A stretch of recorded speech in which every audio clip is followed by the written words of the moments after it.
Hey everyone, Sarah Peck here, and this is the Startup Pregnant Podcast.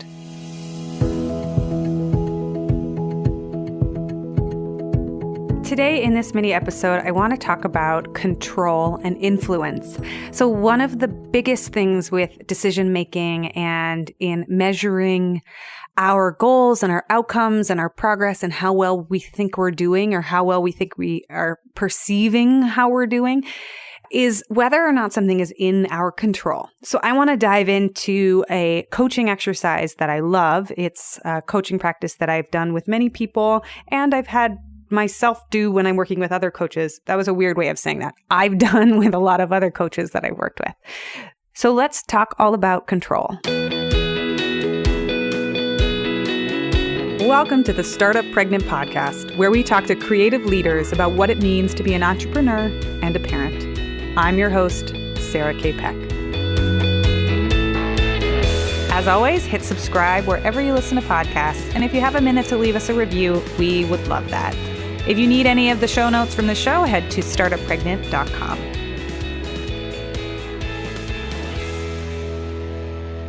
So in positive psychology and in coaching practices, when you're working with a career coach or you're reflecting on your life and evaluating what's working for you right now and what's not working, one of the best things to start to unpack how it's going is a diagram or a chart called spheres of influence. And so this is a graph. It looks like 3 overlapping circles. It's actually 3, one small circle and then a bigger circle and then a larger circle. And the smallest circle in the middle is where you put things that you can control. The next larger circle is where you put things we can influence. And then the third largest circle is where we put things we can't influence either right now or ever. And the reason this is so helpful is because when we create goals or expectations or processes that are related to something that we don't actually have control over, it can be maddening or frustrating. When we focus on things that are outside of our control, this can lead to learned helplessness or a feeling of hopelessness or a feeling like you're just not making progress on achieving your goals. So one of the most effective things we can do is stop and step back and start to plan in accordance to what we can either control or influence, and let the things, even if we really want them to change, let those things that are beyond our control stay in the realm where it's outside of our control. So I'll give you 2 examples. I'll give you an example from business and I'll give you an example from life. The life example I want to talk about is pregnancy. So, that's fitting, right, for this podcast. So I am a very geeky person and I love setting up OKRs and systems of goal setting and processes. And I teach everyone this in my mastermind programs. But the system I use is a quarterly system of goal setting. OKRs are, I believe they're created by Google. It's objectives is the O and key results is the KR. And what you do is you set something that you want, your objective, and then you set up a key result, like how you'll know whether or not it happened. A lot of people set up an objective and say, oh, I really want to get pregnant. And I did do this. This is why I know this example really well. I said, my objective in this quarter is to get pregnant. However, if you look at spheres of influence, you realize that this is not necessarily something you can control.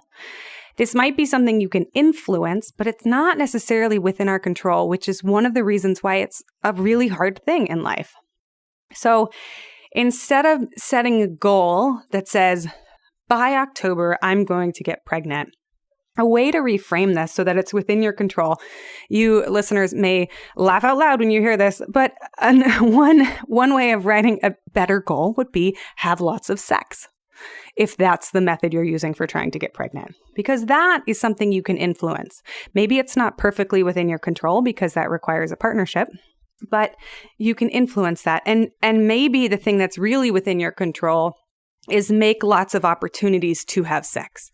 If you know that you need to be well rested and you need to be home and you need to say no to more events, then all of a sudden it looks like, hey, here's my objective. I'd like to get pregnant this year. And the way that I'm going to influence this is I'm going to be home more often at night. I'm going to set up weekly date nights with my partner, and I am going to try to have a lot more sex. Those are things that are within your control. And by the end of the year, when you're evaluating, you say, hey, did we get pregnant? Well, no, we didn't, but we did do all the things that we could do.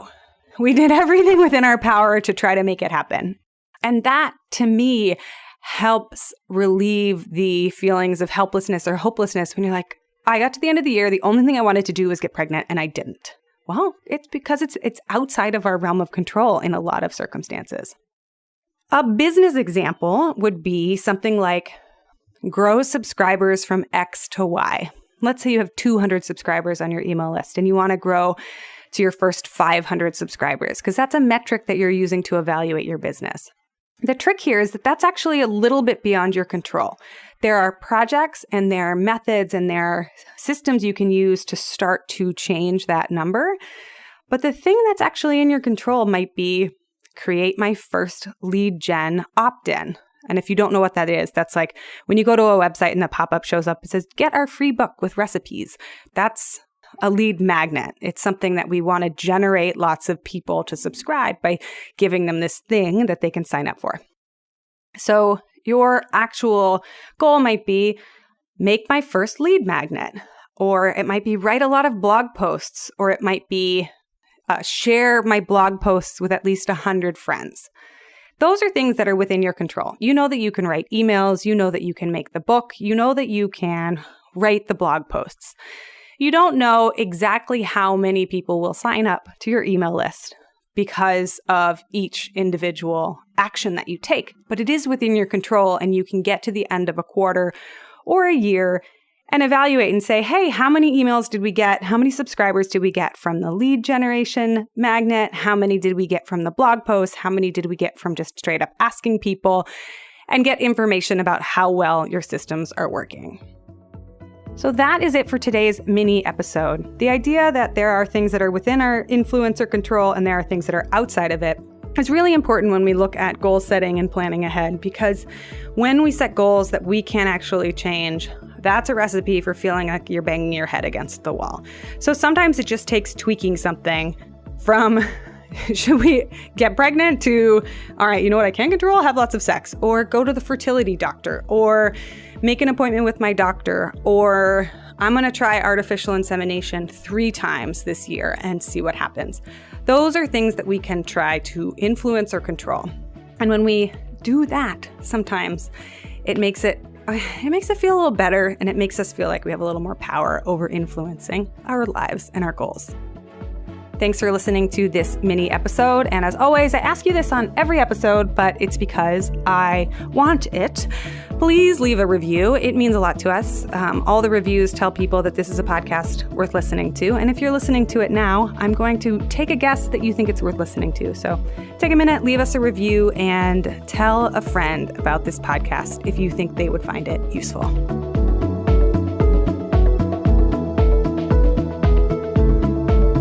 Thank you so much for being a listener of the show. A few more things before we end this episode.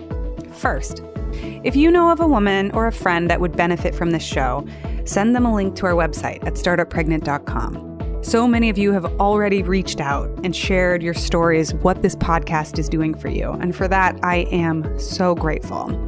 So if you know of somebody that would love to listen in, or you think that these stories would really hit it home for somebody, feel free to send it along. Second, if you've got a story that you need to share or tell, head over to startuppregnant.com and send us a note.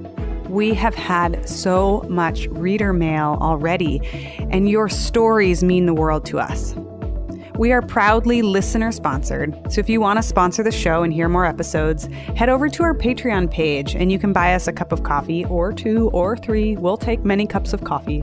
If you want any of the show notes or links from this particular episode, all of the references and tools and tips that we talk about are always posted on startuppregnant.com. Thanks so much for listening, and I will see you on the next episode.